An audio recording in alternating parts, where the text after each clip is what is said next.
Assalamu alaikum. Welcome back to Millennium Discourses with Sajjad Ayub and Shaykh Ebrahim Schuitma. We're covering Discourse 7. Allah is in charge. Allah is in charge. Most of us are doing our best to be in control. That is, it's profound. What does that mean to us and you?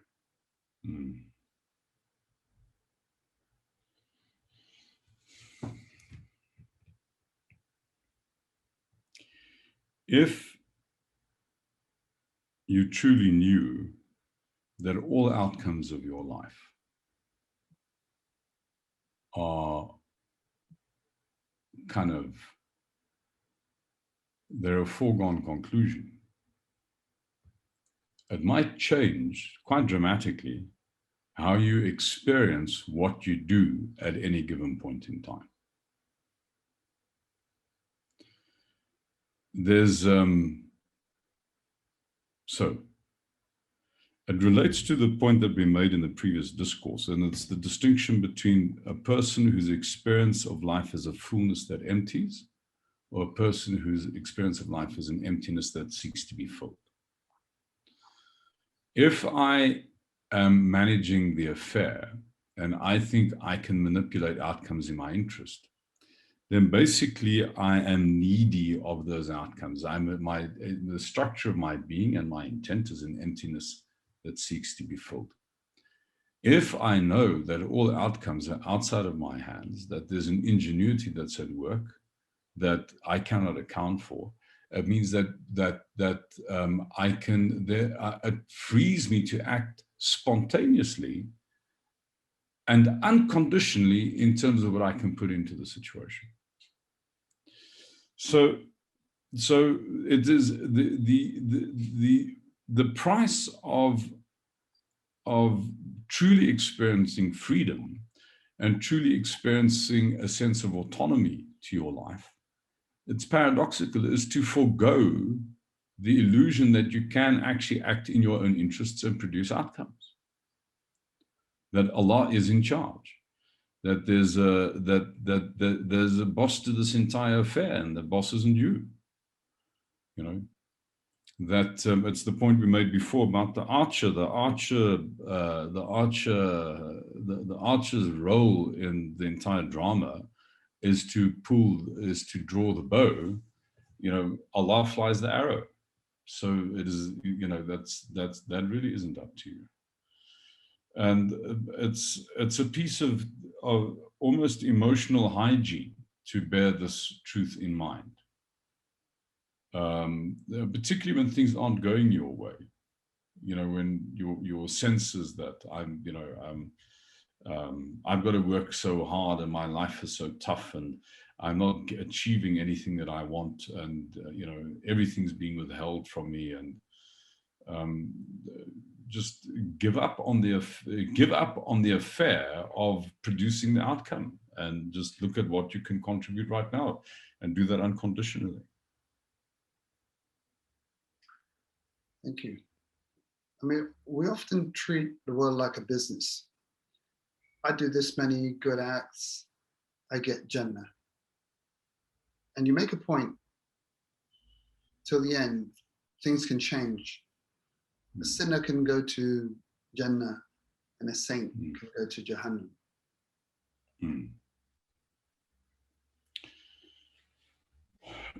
Sajjad Sahab,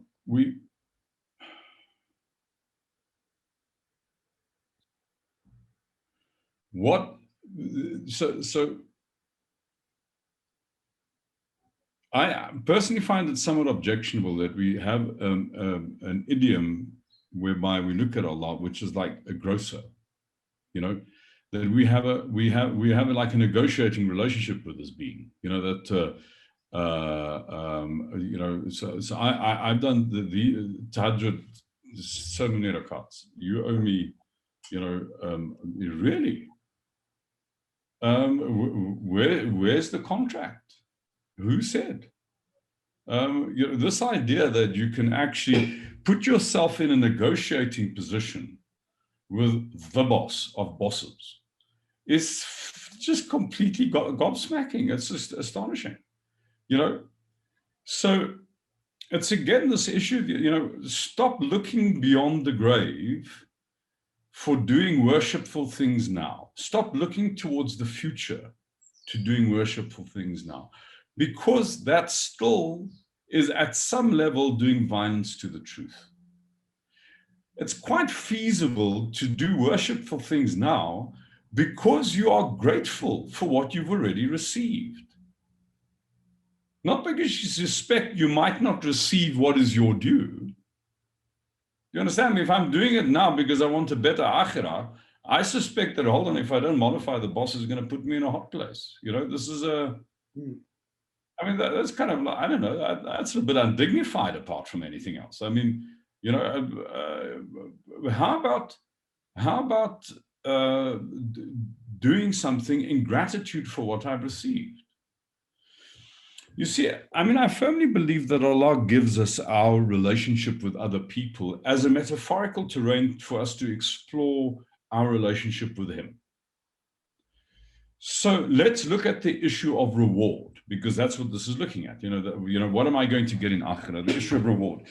And let's say you are the boss of a business and you're sort of wondering about, why should I reward these people who work for me? So one of your advisors, he's probably your HR advisor, comes to you and says, listen, you must reward these people because it will motivate them. The guy who's the operational head of that part of the business comes to you and says, no, man, that's not why you reward people. You must reward people in gratitude for what they've done. Which would you experience as the more authentic experience of reward? The one where if you were the employee, the boss is either rewarding you in gratitude for what you've done, or the boss is rewarding you in order to motivate you. Well, I can tell you the first one, if I was the subordinate, the first one I'd experience is authentic, and the second one I'd experience is manipulating. You know, it's then part of a manipulating dance. Now, and it's because they look in different directions. When I am grateful for when the boss expresses gratitude for what you've done, I'm not trying to behold a carrot in front of you. I'm not saying do more. I'm saying gratitude doesn't say give me more. Gratitude says what you've done is fantastic. It's a lot. Motivation says I'm giving you this so that I can get more. It's a manipulative experience. So now this does not mean to say that quite possibly there is a reward in akhirah for having done good stuff. That doesn't mean to say, even as a job, as a boss rather, in a workplace, that if you rewarded people fairly, that it would have a motivating effect. But you don't have to construct the intent around that. So coming back to this issue is, are you so parsimonious with your praise of him to say, I'll only continue praising you because you're going to give me a place in Jannah? Is that how mean-spirited you are with your Rabb? I mean, honestly, I mean, it's actually quite shameless. It is like the child, or the man comes into the court of the king, and the king showers him with impoverished man, completely destitute, comes into the court of the king, and the king showers him with the blessings and boon and food and drink and the most wonderful stuff. And the guy says, well, I'm just going to say thank you to this king because maybe he'll give me some more. I mean, surely there's something like almost damaged about that. Being worshipful means that you are rooting your entire engagement with your life in gratitude. If you aren't rooting the engagement of your life in gratitude, your worshipfulness is not actually being worshipful. Your worshipfulness is the petty trading of of a grocer. Mm. You're putting it's just, the whole thing is undignified and unedifying and unworthy of you, actually, as a human being, because you are the descendant of Adam. I mean, you carry the most noble in you. This is unworthy of you. So I say again, this doesn't suggest that there won't be rewards in hereafter, but don't make that your motive. Make your motive the sincere gratitude for what you've already received. You know that the antonym of kufr isn't just belief. It is gratitude. To be kafir is both not to trust the future and to be ungrateful. So if you're doing worship now to get a better akhirah, what you're saying, what he's given you is not good enough. That's ingratitude. That's kufr. It's kufr that wears an abaya and a kufiya and knocks his head on the floor, but it's still kufr. Mm. So the sinner can be given Jannah and the saint Jahannam. How does that build into what you said? Well, is that possible? Oh yes. I mean, this is from the Sirah, actually. I mean, the Rasul who said this. So this is entirely possible. So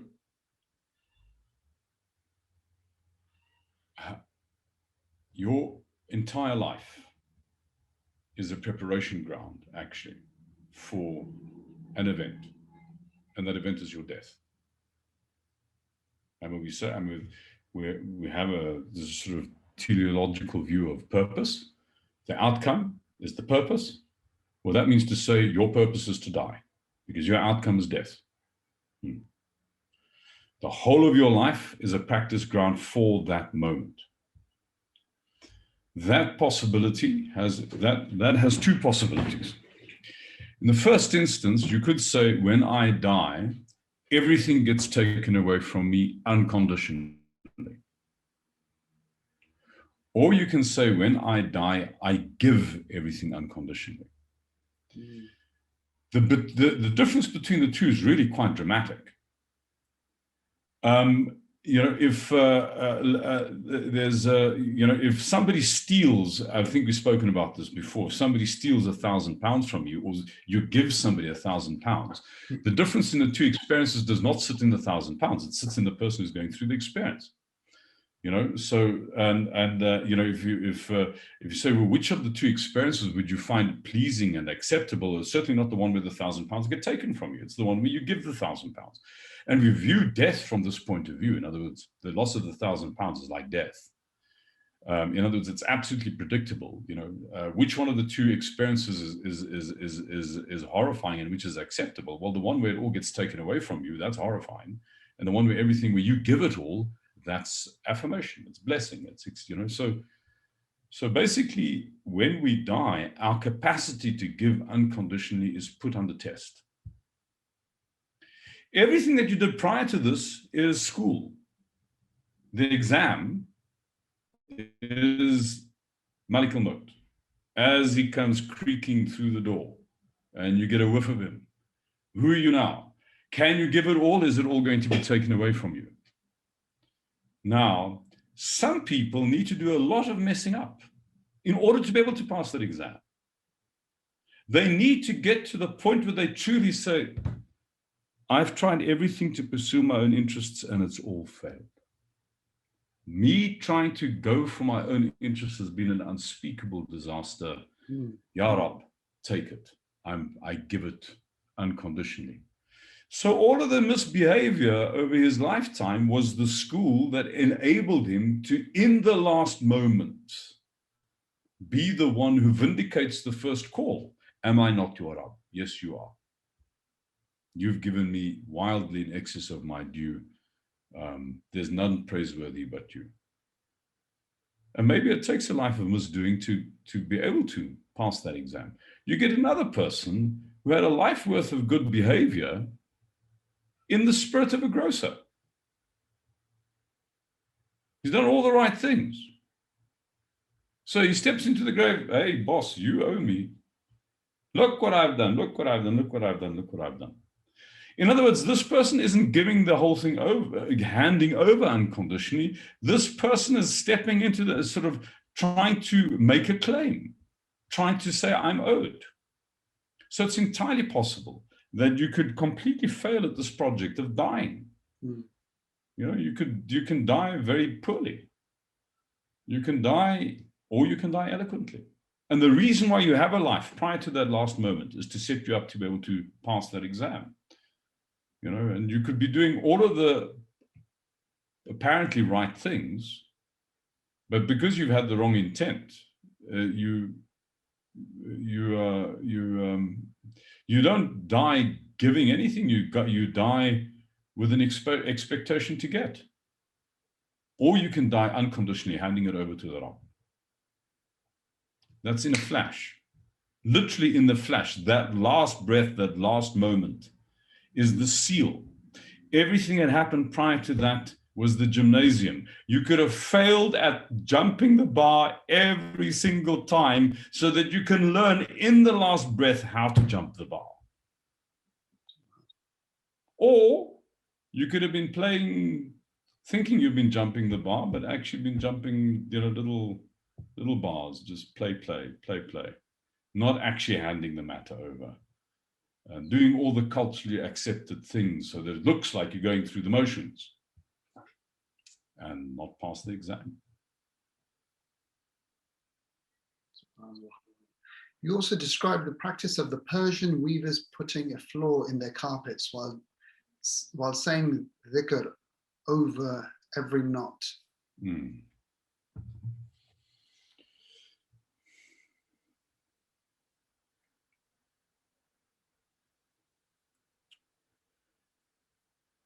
The deliberately putting a flaw is an abnegation of competence. So there's a double abnegation of competence.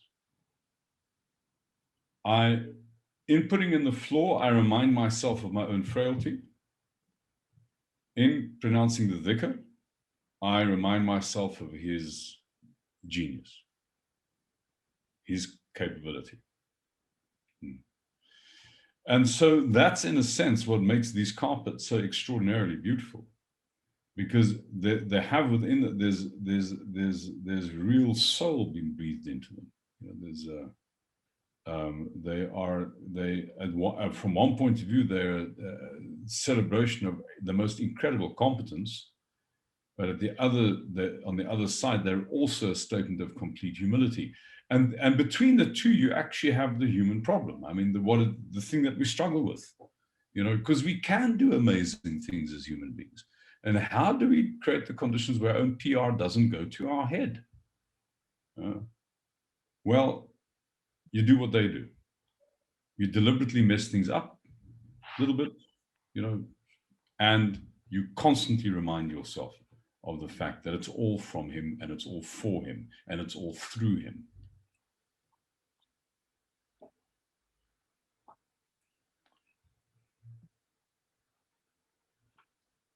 Thank you for that.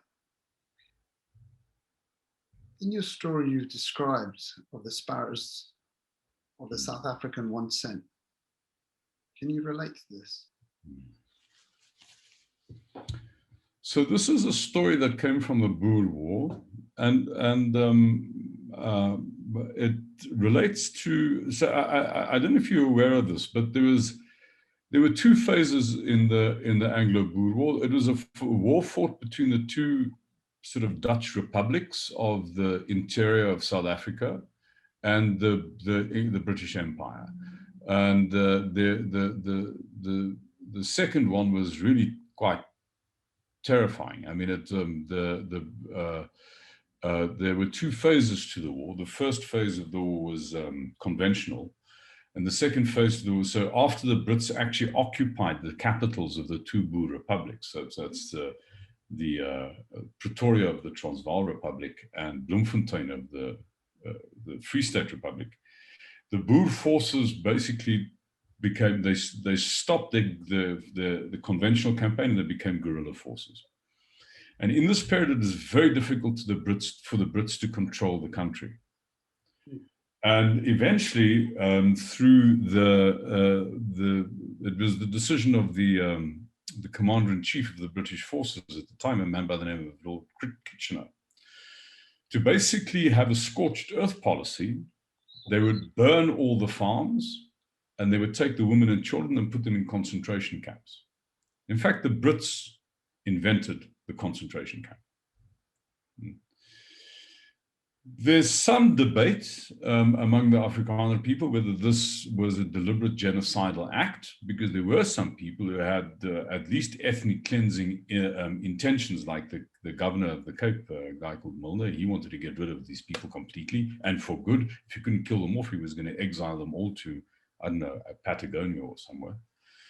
But however, the conditions, whether it was deliberate genocide or not, the conditions in these camps were shockingly dire, and people died like flies. A very small population of the Boer nations at the time, a very small population rather, 25,000 of them died. So I think it's like 1 in every 4 women and child died in the course of the camps. It is shocking. So this is the historical context. One of these camps was in a town in the Cape called Bethune, and or actually Southern Free State, I think is Bethune. And there was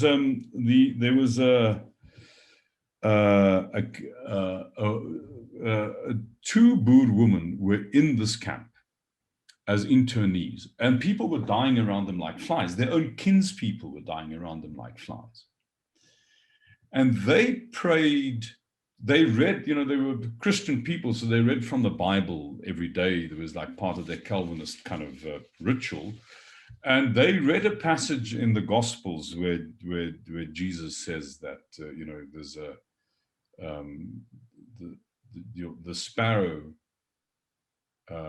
you can buy 2 sparrows for a farthing in the market. And yet those wild sparrows go home satisfied every night that their Lord looks after them. So it's like that your life works, basically.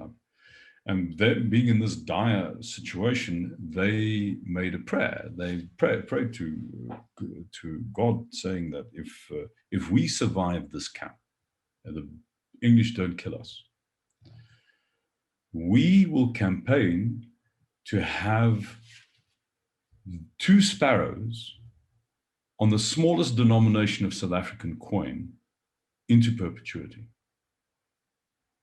to remind the people about who the provider actually is. He will you can get 2 sparrows for a farthing in the market, and he makes sure that every one of them fly home satisfied, fly to the nest satisfied. So that's what they did.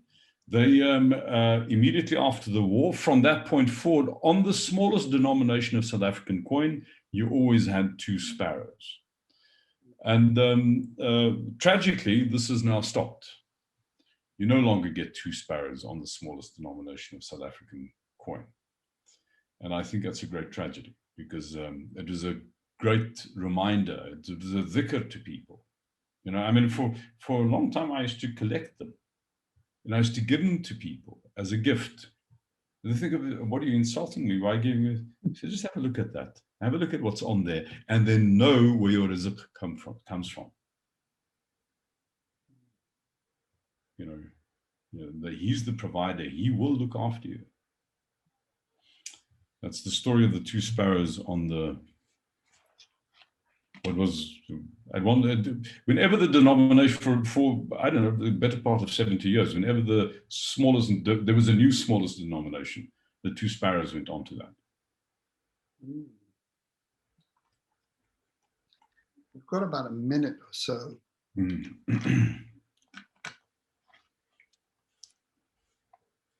Just thinking, should we go for the next question? some might listen to what you're saying, that Allah subhanahu wa ta'ala hasn't made this fair world, as you say, despite a life of piety. You can still be thrown into Jahannam. Yeah, but it's for the same reason that we've just discussed. I mean, he hasn't made it fair, but we think unfair, I'm being done in. But what about unfair? You're the one who's doing the doing in. Hey, I mean, there's I arrive at the gates of a city and somebody just puts an absolute king's ransom treasure in my hands for no reason. I was happening to be standing at the gate. I mean, isn't that unfair? I didn't earn it. So he is unfair, but not like we think it's unfair. He's unfair because he's given us in excess of our due, not because he hasn't given us our due. On that note, I want to thank you.